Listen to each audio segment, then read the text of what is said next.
تیر ڈھال سے ٹکرا کے گر جاتے ہیں اور آپ کو نقصان نہیں پہنچتا، تو روزہ بھی آتش دوزخ سے ڈھال ہے، جہنم کی آگ سے بچانے والا ہے۔ روزے دار کو اللہ کی خاص رحمت نصیب ہوتی۔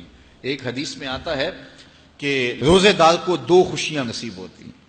ایک خوشی اسے تب ملتی ہے جب وہ روزہ کھولتا ہے، جب سارے دن کی بھوک اور پیاس کاٹنے کے بعد شام کے لمحے ہوتے ہیں اور پھر روزہ منزل تک پہنچتا ہے، تو کس مسرت اور خوشی اور سرشاری کے عالم میں روزہ دار ہوتا ہے کہ شکر ہے کہ اتنی لمبی اور اتنی سخت گرمی کے ماحول کی شدت کے باوجود اللہ تعالیٰ نے مجھے روب منزل کیا۔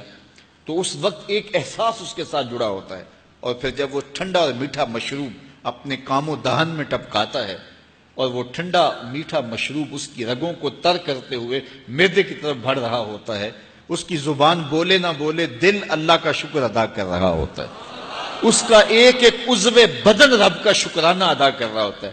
وہ ٹھنڈا اور میٹھا مشروب رگوں کو تر کرتا ہوا آگے بڑھتا چلا جاتا ہے، لیکن شکرانے کا وہ پیکر بن جاتا ہے۔ وہ ایک مسرت، ایک خوشی کا عالم ہوتا ہے کہ روزہ بھی نب گیا، سارے دن کی تکلیف بھی کٹ گئی، اور اللہ نے مجھے افطار کے لمحوں تک پہنچایا۔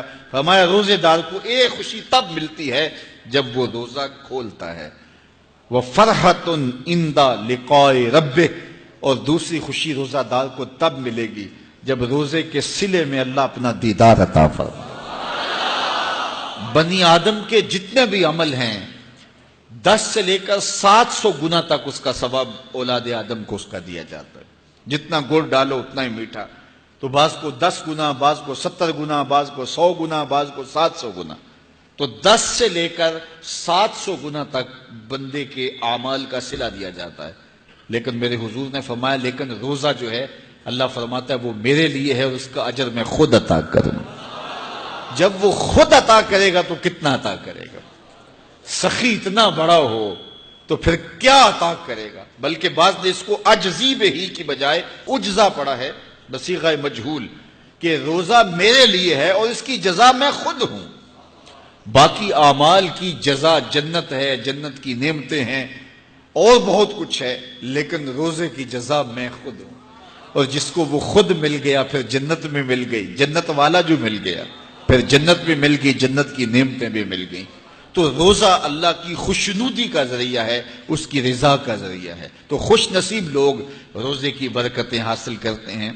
اور ایک روایت میں آتا ہے جب رمضان المبارک کا آغاز ہوتا ہے اللہ اہل ایمان کو، اپنے بندوں کو محبت کی نظر سے دیکھتا ہے، اور اللہ جس کو محبت کی نظر سے دیکھ لے پھر اسے کبھی عذاب نہیں دے گا۔ اللہ اکبر۔ تو یہ روزہ دار کے لیے اللہ کی کرم نوازیاں ہیں، اللہ کی رحمتوں کے اجالے ہیں جو اس کے اوپر برستے ہیں۔